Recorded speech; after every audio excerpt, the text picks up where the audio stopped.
पहरेदार सारे सो गए, जो 24 घंटे पहरे पर रहते थे। सारे ताले तो जेल में लगे हुए थे, वो सारे ताले खुल गए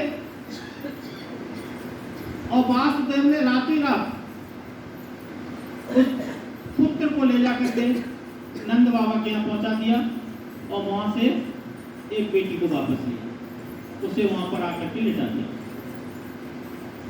जब ये सारी व्यवस्था हो गई, सारे काम हो गए, तो पहरेदार जग गए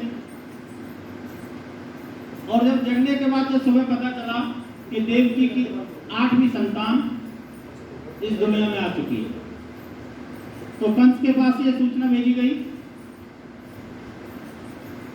कंस आए और उन्होंने देखा कि देवकी की 8वीं संतान आ गई है। उस बेटी को उठाया और उठा करके आकाश में फेंक दी। वहां से एक आकाशवाणी हुई कि कंस तू मुझे क्या मार रहा है, तेरा मारने वाला, तेरा विनाश करने वाला इस दुनिया में आ चुका है। और वो फेंक दी। तो ये होता है कि हमें अपने कर्म भोगते हैं तो उसमें हमारे पीछे के कर्मों का भी जुड़ा होता है। ऐसा नहीं है इस दुनिया में हमने कर्म किए वही भोगेंगे। कर्म करने में आदमी स्वतंत्र है, जीव स्वतंत्र है। आप कोई भी कर्म कर सकते हो, किसी को मार सकते हो, किसी को पत्थर फेंक सकते हो, किसी को गाली दे सकते हो, स्वतंत्र हो ना। लेकिन फल भोगने में स्वतंत्र नहीं हो। फल ईश्वर की इच्छा से भोगना है। जो आपने जैसे कर्म किए उसी के अनुसार फल की। जिस तरीके से जमीन में हम एक बीज बोते हैं गेहूं का, तो उसके 100 दाने उत्पन्न होते हैं। इसी तरह से हमने एक कर्म किया, चाहे अच्छा किया चाहे कर्म बुरा किया, लेकिन वो 100 गुना 1000 गुना होकर हमारे जीवन में वापस आता है।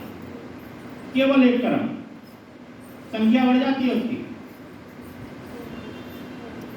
जैसे अनाज को जमीन में डाल के कई गुना, कई उसकी अंकुरित हो जाते हैं बीज, और इसी तरह से हमारे कर्म अंकुरित हो जाते हैं।